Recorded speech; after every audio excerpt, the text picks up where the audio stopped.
Seja bem-vindo à 26ª aula do nosso curso de Discipulado e Recepção de Novos Membros. Hoje veremos o capítulo 25 da Confissão de Fé de Westminster, que trata da Igreja. Vamos lá? Alguns assuntos que nós veremos nessa lição. O significado de termos como universal, católica, visível, invisível, militante, triunfante, termos estes relativos à Igreja de Cristo. Também nós veremos como a Igreja pode se tornar mais ou menos pura, né? E a questão da autoridade dentro e sobre a Igreja de Cristo. Vamos lá? No parágrafo 1º, nós temos o seguinte enunciado. A Igreja Católica Universal, que é invisível, consiste do número total dos eleitos que já foram, dos que agora são e dos que ainda serão reunidos em um só corpo sob Cristo, seu cabeça. Ela é a esposa, o corpo e a plenitude daquele que enche tudo em todas as coisas. Vejamos primeiramente, então, o significado do termo católica ou universal, né? O termo católica, que foi indevidamente apropriado pela Igreja de Roma, quer dizer universal, isto é, a Igreja de Cristo que está presente em todos os tempos e em todos os lugares, congregando todos os eleitos de Deus. Somente estes são os verdadeiros crentes, somente estes são os verdadeiros salvos, aqueles que foram eleitos por Deus e salvos por Ele. Estes são a Igreja Católica ou Universal. Ainda no parágrafo 1º, nós vemos a questão que a Igreja ela é invisível, né? Em que aspecto a Igreja é visível e em que aspecto ela é invisível? O invisível é o que está aí escrito, né? Ela consiste no número total dos eleitos de Deus. A igreja é invisível, ela é composta por todos os salvos, em todos os tempos, né? Aqueles que foram eleitos no passado, presente e futuro, todos estes são os eleitos de Deus, são a igreja de Cristo, os únicos verdadeiramente salvos. Essa é a igreja invisível. Por exemplo, nós ali reunidos na nossa igreja, louvando ao Senhor, nós esperamos que todos sejam verdadeiramente salvos, né? Mas pode ser que exista no nosso meio pessoas que não são salvas de fato e nunca serão salvas. É triste pensar assim de queridos nossos, né? Mas pode infelizmente acontecer. Eu não conheço todos os salvos, aqueles que estão lá do outro lado do mundo, né? Reunidos na igreja de Cristo que está lá do outro lado do mundo, mas são meus irmãos e eu estou unido a eles espiritualmente por meio de Jesus Cristo. Nós somos a igreja invisível. Agora preste atenção. Quem faz parte da igreja invisível certamente fará parte de uma igreja visível. Uma pessoa que foi verdadeiramente salva por Cristo Jesus sentirá a necessidade e a importância de estar reunido a outros irmãos verdadeiramente salvos. A uma igreja pura, a uma igreja bíblica. Daqui a pouco eu falarei sobre a igreja pura ou impura, né? Mas é importante entender isso. Um verdadeiramente salvo estará numa igreja. Essa história de que você não precisa da igreja para ser crente, isso aí é uma mentira que Satanás colocou nos nossos dias e tem muita gente acreditando. Nós precisamos da comunhão dos irmãos para prosseguirmos no crescimento espiritual. Agora, é possível que alguém faça parte da igreja visível, né? Aquele grupo que todo mundo vê, nós estamos vendo ali todo mundo. É possível alguém fazer parte do grupo ali da igreja visível, e não ser membro da igreja invisível. Em outras palavras, é possível alguém ser membro de uma igreja, fazer parte do hall de membros da igreja visível aqui, mas nunca ser salvo e o seu nome nunca ter sido arrolado no livro da vida e salvo em Cristo Jesus. A parábola do joio no meio do trigo, que o Senhor Jesus conta lá em Mateus capítulo 13, do versículo 24 ao versículo 30, revela bem essa verdade, ilustra bem essa verdade. É possível que no nosso meio existam pessoas que não sejam salvas, né? Mas é importante entendermos também que os salvos eles estarão no corpo de Cristo, estarão ligados a Cristo e unidos aos seus irmãos. E é importante entendermos que Deus conhece a sua igreja tanto na sua totalidade quanto na sua individualidade. Na sua totalidade, Ele sabe quem são os salvos, Quem são os que lhe pertencem? Todos os que lhe pertencem. Os que foram eleitos por ele, salvos por Cristo Jesus. Mas ele também trata na individualidade. Ele, no coração de cada um desses eleitos, ele confirma a eleição e a salvação por meio de uma vida de santificação. Ele conduz essas pessoas, esses salvos, a uma vida de santidade. Se você quer saber se você é salvo ou não, a resposta é: você tem vivido uma vida de santidade na presença de Deus? John Piper vai dizer que uma fé que não santifica também não salva. Se você diz ter fé em Cristo Jesus, mas tem vivido uma vida torta, uma vida sem compromisso com santidade na presença de Deus, reveja seriamente a sua fé. Possivelmente você não foi salvo ainda. Deus o livre de tamanha desgraça. Na parte final do parágrafo 1º, nós temos aí algumas figuras de linguagem que nos ajudam a entender o que é a igreja. É dito que a igreja é o corpo de Cristo. Ela é a esposa, é o corpo, e ela é a plenitude daquele que enche tudo em todas as coisas. Bem, com relação à esposa e corpo é fácil a gente entender, né? Cristo é o noivo e a igreja é a noiva. Cristo é o marido, o esposo, e ela é a esposa, a igreja é a esposa. Cristo é a cabeça e a igreja é o corpo dele, né? Mas essa frase, a plenitude daquele que enche todas as coisas, como que a igreja pode ser a plenitude de Cristo? Estaria a Bíblia dizendo que está faltando algo a Cristo Jesus e a igreja então completa a pessoa de Cristo?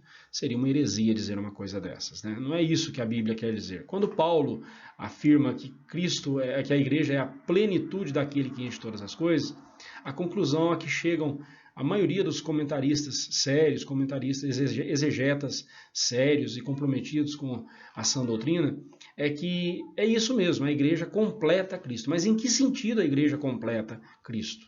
Né? Não que esteja faltando algo ao ser de Deus, ao ser de Jesus, a sua divindade, a sua essência. Está faltando e a igreja vem então incompleta. Não é nesse sentido. Entenda a figura que ela é muito importante. Se Cristo é a cabeça e a igreja é o corpo, então Cristo é quem comanda a igreja. Mas o corpo é quem leva a cabeça para onde for preciso. Por exemplo, a sua cabeça não vai sozinha até a esquina. O seu corpo leva a sua cabeça. Mas quem dá ordens para o seu corpo movimentar-se de forma a levar a sua cabeça até a esquina é a sua cabeça. Da mesma forma é a igreja e Cristo. Cristo é a cabeça e a igreja é o corpo. É a igreja que leva Cristo ao mundo e prega o evangelho de Cristo ao mundo. É a igreja que é a plenitude de Cristo no mundo. E Cristo, como cabeça da igreja, é ele quem dirige os passos da igreja e direciona a igreja para que esta faça a sua vontade pregando o evangelho. Essas figuras descrevem a igreja, né? E não estão dizendo aqui da limitação de Cristo, né? Pelo contrário, está dizendo que Cristo é pleno e ele dá à igreja o privilégio de ser a sua porta-voz, de comunicar o evangelho nesse mundo, de revelar Cristo ao mundo. Quando alguém está conversando com você, a pessoa não fica olhando para o seu pé, ou olhando para suas mãos, ou para o seu corpo. Ela olha nos seus olhos, ela olha em direção à sua cabeça, de onde sai o som da sua voz, onde está a sua boca. Da mesma forma, quando nós pregarmos o evangelho, não é a igreja que tem que ser vista. Quem tem que ser visto é o Senhor Jesus. É para ele que nós temos que chamar a atenção, e não para nós. A igreja, ela completa Cristo nesse sentido, não no sentido de que está faltando algo a Cristo. Pense, por exemplo, Cristo é o pastor, nós somos as suas ovelhas. Um pastor sem ovelhas, como que seria isso? Cristo é a videira e nós somos os ramos. Uma videira sem ramos, como que seria isso? Mas veja bem, com isso não estamos dizendo que nós completamos Cristo e que ele precisa de nós para completar algo que falta nele. Não é isso que a Bíblia está dizendo. A Bíblia está falando da cooperação que há entre a cabeça e o corpo para que o evangelho seja pregado. A Bíblia está falando da cooperação que deve haver entre o esposo e a esposa para que esse relacionamento, esse casamento, né, seja para a glória do Senhor. É nesse sentido, ok? Vamos em frente, vamos para o próximo parágrafo. No parágrafo 2, nós encontramos o seguinte enunciado. A igreja visível, que também é católica ou universal, sob o Evangelho, não sendo restrita a uma nação como antes sob a lei, consiste de todos aqueles que, pelo mundo inteiro, professam a verdadeira religião. Juntamente com os seus filhos, é o reino do Senhor Jesus Cristo, a casa e família de Deus, fora da qual não há possibilidade ordinária de salvação. A igreja invisível, que também é católica ou universal, sob o Evangelho, não sendo restrita a uma nação como antes, sob a lei. Bem, vamos entender esse enunciado. Nós, aliancistas, nós cremos que a igreja de Cristo não nasceu no Novo Testamento, como afirmam os dispensacionalistas. Nós cremos que a igreja de Cristo já nasceu no Antigo Testamento, sob a nação de Israel. Era restrita apenas à nação de Israel ou àqueles que se fizessem judeus por meio da circuncisão. No Novo Testamento, o que acontece é o ingresso dos gentios na igreja de Cristo. Então, é importante ficar isso claro. Nós, aliancistas, cremos que Deus trata com os seus eleitos por meio de alianças. No Antigo Testamento, Israel era a igreja de Deus. No Novo Testamento, a igreja é chamada de o Israel de Deus. Então, vemos que esses termos são intercambiáveis. Israel, igreja, são termos intercambiáveis, referindo-se ao povo de Deus, àqueles que são os eleitos de Deus.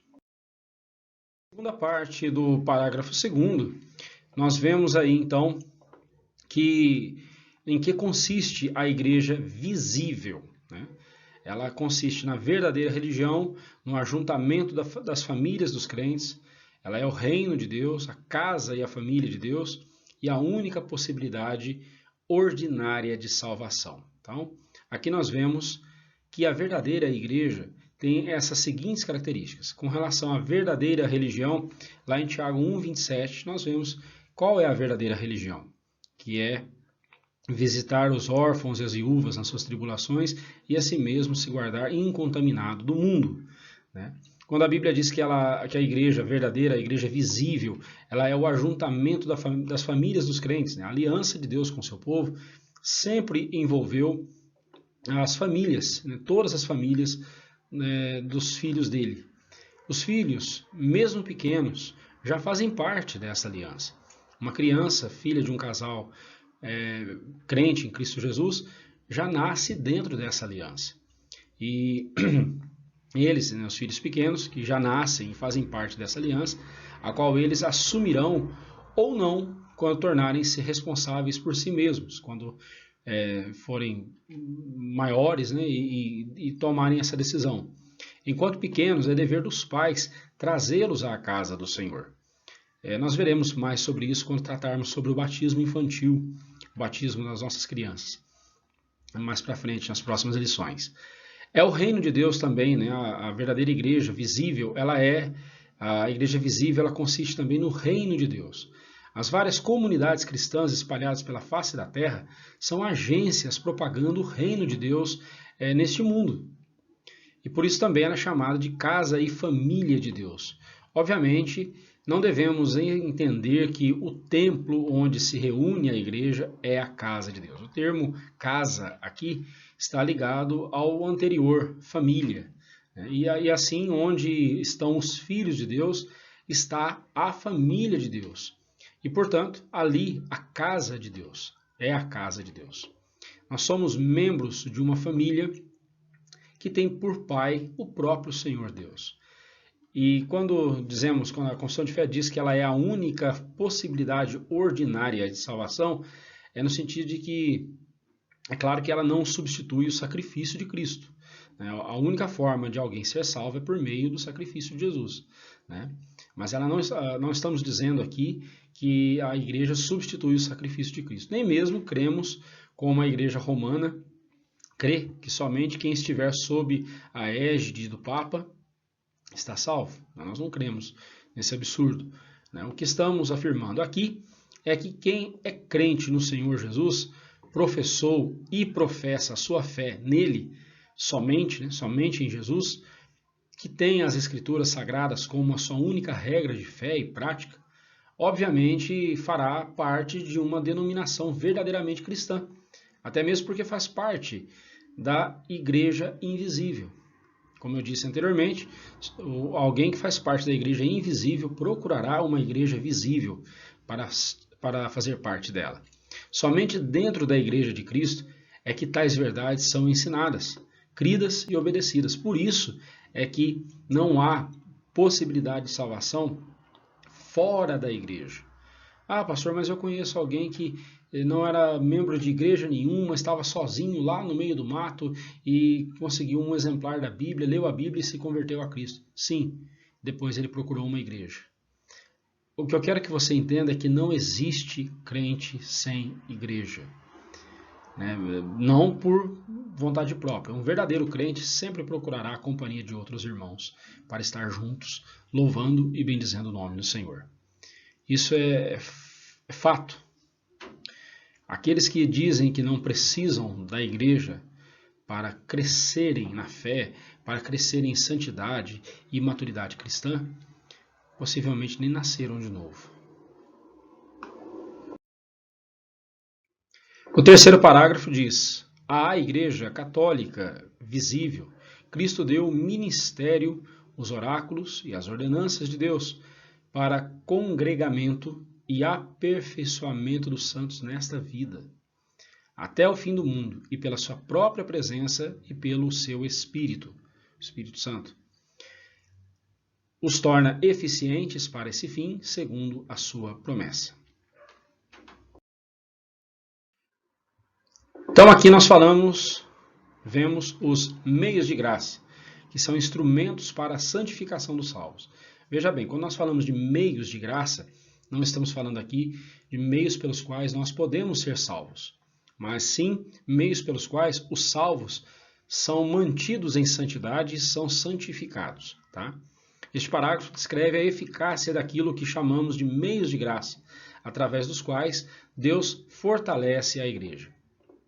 Eles são um ministério evangélico, o qual é operado não pela interferência dos homens, mas pela ação do Espírito Santo através de seus dons e graças.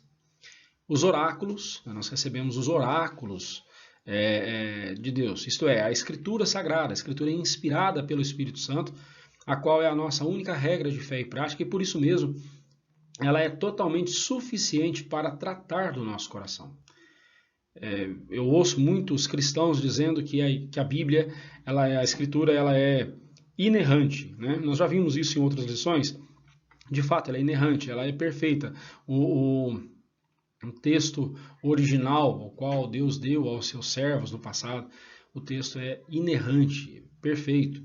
As traduções que temos hoje, ainda que possa haver uma ou outra falha ou alguma outra divergência, mas são boas traduções, né? Me refiro especialmente aqui à Revista Atualizada, a Revista Corrigida, a Nova Versão Transformadora, a NVI, são boas traduções, boas versões do texto sagrado e são fiéis, né? A Sociedade Bíblica Trinitariana também fez uma boa tradução.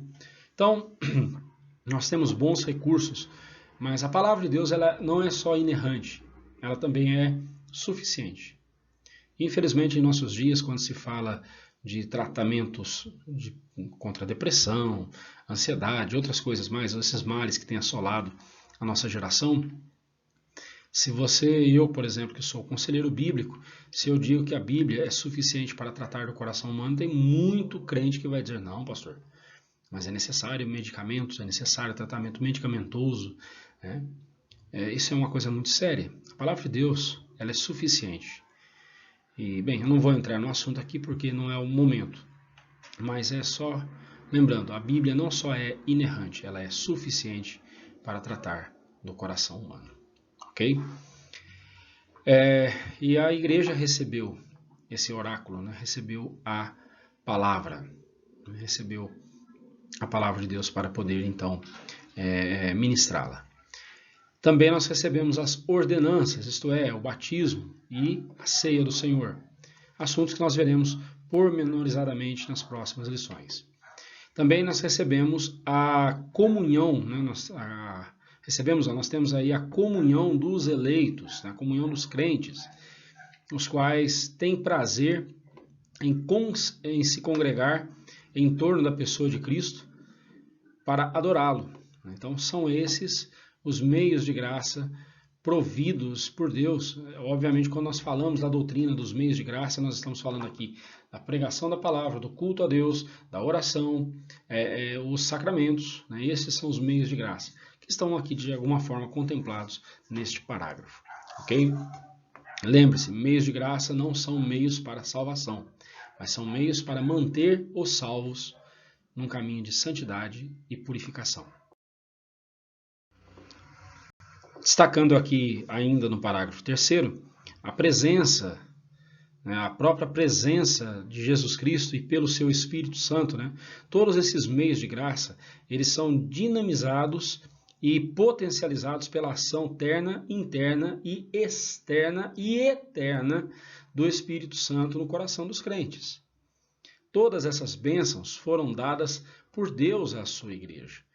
A presença de Cristo e do Espírito Santo agindo no coração dos crentes é que os torna eficientes para esse fim, né? Torna esses meios eficientes para esse fim, segundo a promessa de Deus, ou seja, a palavra de Deus. É assim que nós devemos olhar para esses meios de graça que Deus nos concede. São meios para a nossa santificação.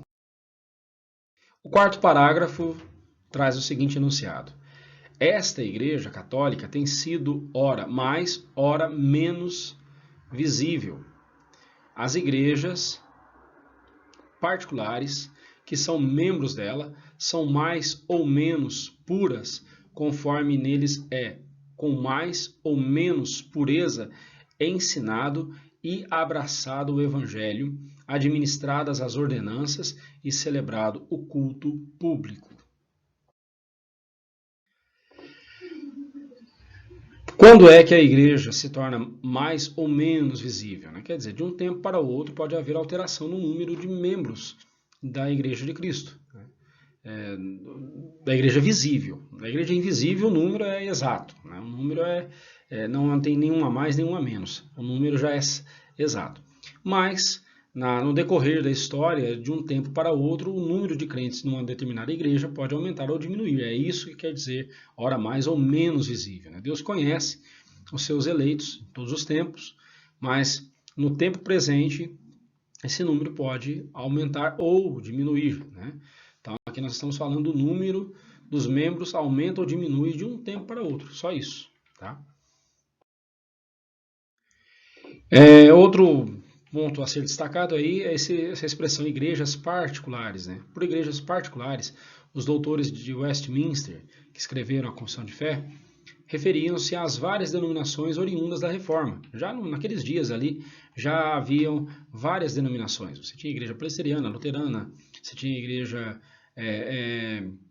anglicana, você tinha a igreja suíça, reformada na Suíça, na Holanda, você tinha várias denominações batistas, né, você já tinha, então, igrejas particulares, ou seja, denominações, né, oriundas da Reforma Protestante.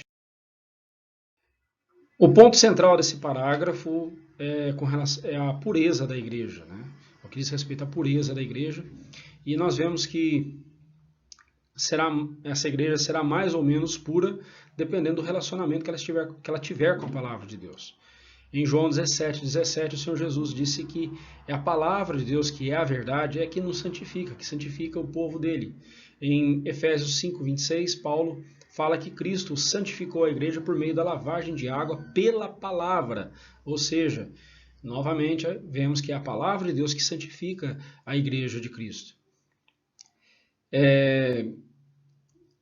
Somos purificados pela palavra. É a palavra que mostra para nós os nossos pecados, os nossos erros e como nós podemos corrigi-los para a glória do Senhor. Por isso, quanto mais uma denominação eclesiástica se distancia ou se aproxima da palavra de Deus, seu grau de pureza diminuirá ou aumentará, né? Além disso, novamente é reforçado aqui o fato de que o cumprimento das ordenanças, no batismo e a ceia do Senhor, esse cumprimento é crucial, essencial para o crescimento e pureza da igreja. Também vemos que a disciplina, tanto a preventiva quanto a corretiva, ela contribui para essa pureza da igreja. É um instrumento para corrigir os faltosos, alertar os relapsos e incentivar ainda mais os que já estão firmes na palavra de Deus e na comunhão com os santos. Com relação ao culto público, né, esse assunto é muito importante. O culto público, ele não pode ser negligenciado. Deus já nos diz em sua palavra como ele quer ser adorado, e nós não podemos acrescentar ao culto ao Senhor invencionices. Nós já vimos isso em outros estudos aqui da Confissão de Fé, que nós não podemos acrescentar coisas que Deus não pediu e não ordenou em sua palavra. Nós não podemos acrescentar ao culto. O culto a Deus é algo sério e não podemos nos descuidar dele. Tudo isso mantém a igreja numa vida pura e contribui para que ela seja cada vez mais pura. E, obviamente, quanto mais relaxados e displicentes formos com essas responsabilidades, também haveremos de tornarmos mais impuros e trazer impureza para dentro da igreja de Cristo, a qual ele purificou com seu sangue.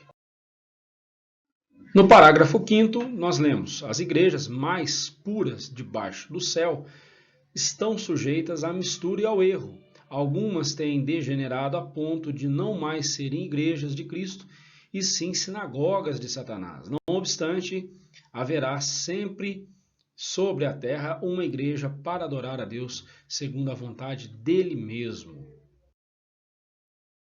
O que se entende desse parágrafo é que, mesmo denominações cristãs sérias, estão sujeitas à mistura e ao erro.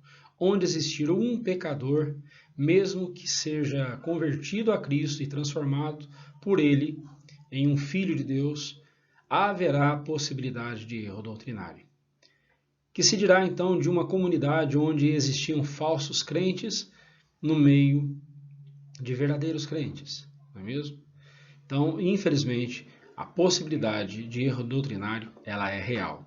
E por isso mesmo que todos os crentes devem se empenhar em preservar a pureza doutrinária da igreja, a pura pregação da palavra de Deus e o comprometimento com ela, porque é a única forma de evitarmos o erro doutrinário.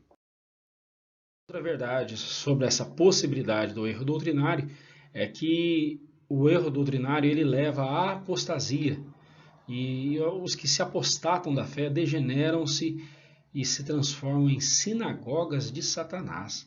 Que termo pesado as Escrituras usam para essas pessoas, não é mesmo? Igrejas que fizeram pouco caso de erros doutrinários que surgiram no seu seio, elas ignoraram, isso é de menos, tem coisa pior para a gente resolver, né? E ignoraram esses erros doutrinários, tornaram-se irremediavelmente apóstatas. A apostasia é um câncer dentro da igreja que começa com um ou outro membro, mas se a liderança fizer vistas grossas, em pouco tempo toda a denominação estará corrompida. Igrejas cristãs europeias que no passado foram responsáveis por movimentos como a Reforma Protestante, quando toleraram o liberalismo teológico e o humanismo dentro de si, viram o seu fim.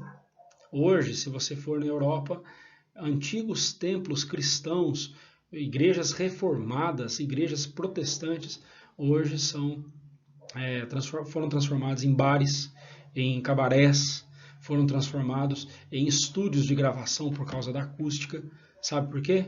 Porque morreram, fecharam as suas portas. Quando permitiram o liberalismo teológico, permitiram erros persistirem ali dentro da igreja, e em vez de lutarem contra esses erros. Hoje, muitas dessas igrejas não passam de casas noturnas. Não é triste a gente pensar assim? né? Propriedades, ou se tornaram propriedades particulares. É sabido de muçulmanos que compraram templos cristãos só para demoli-los, só para impedir que ali novamente houvesse uma reunião cristã louvando a Deus. Ou é muito comum também você encontrar templos em ruínas, porque hoje não existem mais igreja ali naqueles templos. Permitiram o erro entrar e o erro permaneceu e destruiu a igreja. Triste, mas isso por quê? Porque toleraram o erro. Não fizeram firmes, não foram firmes enfrentando os erros que estavam entrando pelas portas da igreja. E lembremos, irmãos, os erros teológicos nunca entram pela janela ou pelas portas do fundo, sempre entram pela porta da frente. Sempre é um pastor convidado para pregar algo diferente e trazendo um novo ensinamento que chama a atenção das pessoas. Hoje em dia nós temos visto muitos coachings são substituindo os pregadores, né? Hoje em dia o que você mais ouve nas igrejas são mensagens de autoajuda e não mensagens sobre a ajuda do alto, né? O evangelho, a pregação do verdadeiro evangelho. Essas igrejas estão fadadas a fracassarem. O final do parágrafo 5º é um alento para o nosso coração. Deus sempre preservará para si, reservará para si uma semente fiel. A igreja é de Cristo, é Ele quem a salvou, comprou, redimiu e a instituiu. As portas do inferno não prevalecerão jamais contra ela. Além disso, essa semente fiel sempre adorará a Deus conforme a vontade dele e nunca conforme a vontade dos homens e os modismos que esses homens trouxerem. Essa igreja, essa semente fiel, sempre permanecerá fiel à vontade do Senhor. Essa é uma verdade consoladora ao nosso coração. Ainda que venha uma perseguição sobre o nosso país e impeça os cristãos de adorarem a Deus e persiga os cristãos e destruam igrejas, sempre haverá um grupo fiel que Deus preservará para si. Lembro de Elias, quando pensou que ele estava sozinho e Deus falou, não, Elias, volte para lá, porque eu reservei 7.000 joelhos que não se dobraram diante de Baal. Quando ele achava que estava sozinho, tinha mais 7.000 homens, 7.000 servos de Deus com ele. Deus jamais permitirá que a sua igreja seja extinta da face da terra. Sempre haverá um remanescente fiel e desse remanescente a igreja brotará novamente para a glória do Senhor. No 6º parágrafo nós lemos: não há outro cabeça da igreja senão o Senhor Jesus Cristo. Em sentido algum pode ser o Papa de Roma o cabeça dela, senão que ele é aquele anticristo, aquele homem do pecado, o filho da perdição, que se exalta na igreja contra Cristo e contra tudo que se chama Deus. Neste parágrafo nós vemos sobre a autoridade que está sobre a igreja de Cristo. A igreja é o corpo e esse corpo tem um cabeça, e esse cabeça é Cristo. Ninguém que confesse ser cristão negará que Cristo é a única cabeça da igreja em todos os tempos. Porém, com a alegação de que a igreja, conquanto uma instituição também terrena, ela possui uma liderança atuando através da autoridade delegada por Cristo e como seu representante, essa verdade nós não podemos negá-la, né? Cristo é o cabeça da igreja, mas essa igreja é organizada. Cristo instituiu essa igreja e a igreja é organizada e ela tem uma liderança terrena instituída por Cristo, submissa a Cristo. Quando essa liderança não se submete a Cristo, então ela está usurpando a glória do Senhor Jesus e tal liderança não deve ser acatada. Eu, como pastor da igreja, se um dia eu chegar ali e exigir de você algo que as Escrituras não exijam, ou se eu ensinar algo que as Escrituras não ensinam e eu estiver distorcendo a palavra de Deus, você não tem que me obedecer. Pelo contrário, você tem que me denunciar para o presbitério e dizer que eu estou ensinando coisas erradas. E eu deverei ser disciplinado, senão até mesmo despojado do meu cargo de pastor. Serei despojado, porque eu não posso continuar cuidando da Igreja de Cristo dessa forma. Eu, como pastor, sou submisso a Cristo Jesus também. Toda autoridade na Igreja é dada por Cristo e é para a glória de Cristo. Por esse motivo, nós não aceitamos a autoridade de pessoas como o Papa de Roma, né? Embora neste parágrafo seja citada explicitamente a heresia da Igreja de Roma em declarar que o seu pontífice seja o cabeça da Igreja de Cristo, né, pois ele é o vigário de Deus aqui na Terra. A palavra vigário, né, vem do latim vicarius, que significa substituto. Então, quando o padre diz, ou o Papa diz que ele é o vigário de Deus na Terra, ele está dizendo o seguinte: eu sou o substituto de Deus na Terra, sou o substituto de Jesus.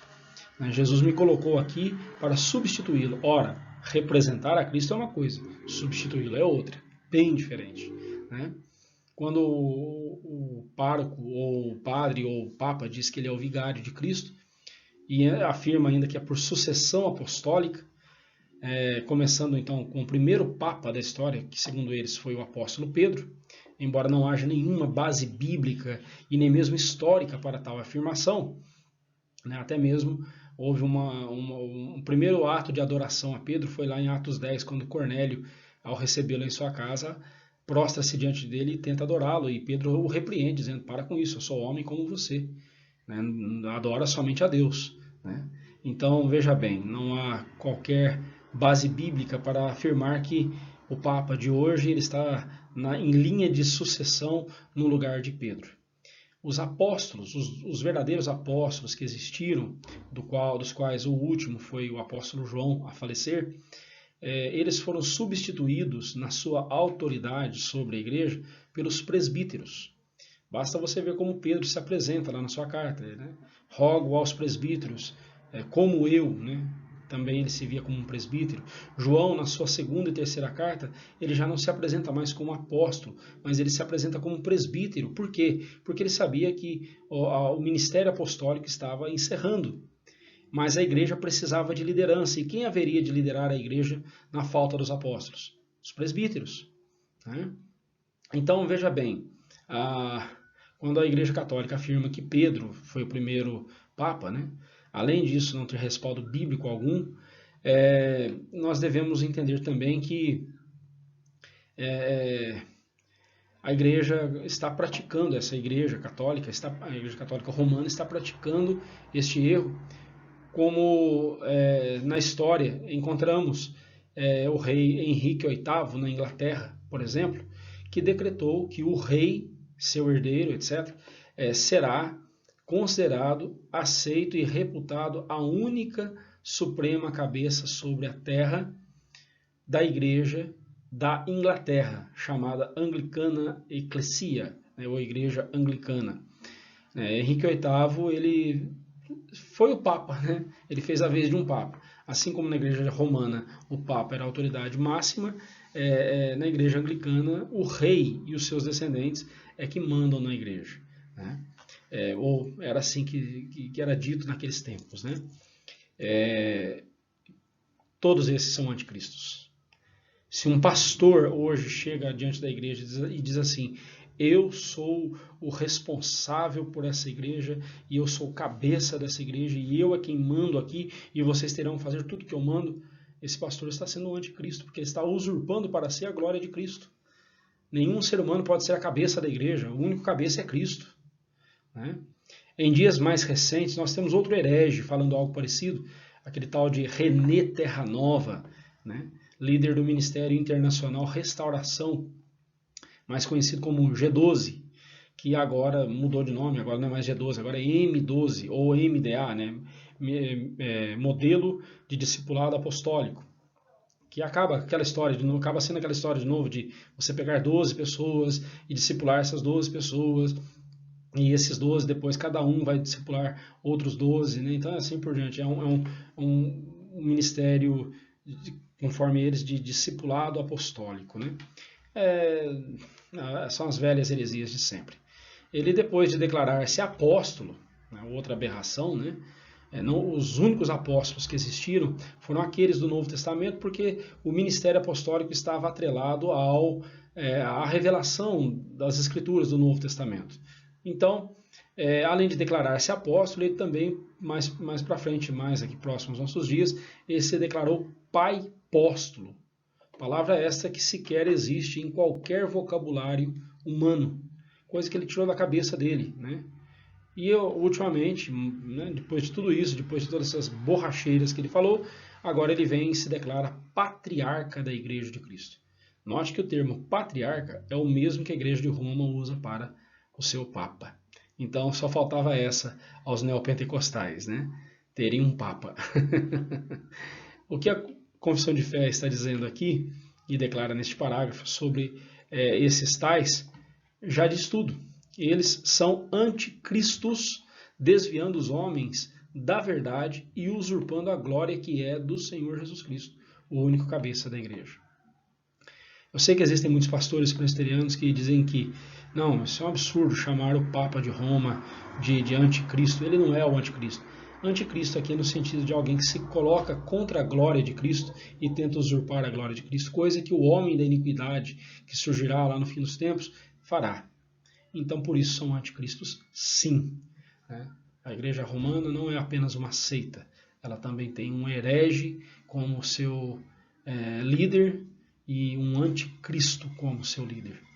E qualquer outro que eu vejo hoje em dia, muitas igrejas, você tem a foto do pastor e da esposa dele, você tem a foto do líder daquela igreja, logo no outdoor da igreja, ali na entrada da igreja. É um culto ao personalismo, é um culto à personalidade do líder que chega a dar nojo, né? Um pastor de verdade, ele não ensina a igreja a ser dependente dele. Um pastor de verdade ensina a igreja a ser dependente da palavra de Deus.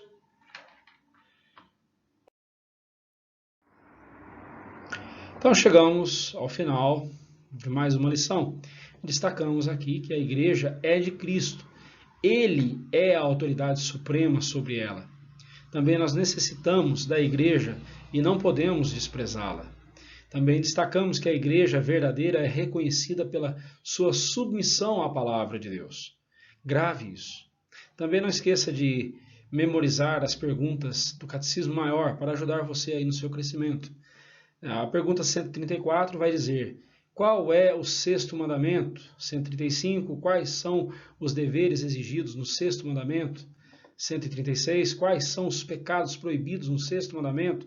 137, qual é o sétimo mandamento? 138, quais são os deveres exigidos no sétimo mandamento? E 139, quais são os pecados proibidos no sétimo mandamento? Vai memorizando, você tem aí as respostas na sua apostila. Vai memorizando, um bom exercício aí para a sua memória, que vai ajudar você no seu crescimento, no conhecimento da palavra de Deus, ok? Deus abençoe muito sua vida e precisando de alguma outra informação, instrução, só entrar em contato, estarei à disposição para te ajudar. E até a nossa próxima lição, permitindo-nos assim o Senhor Deus.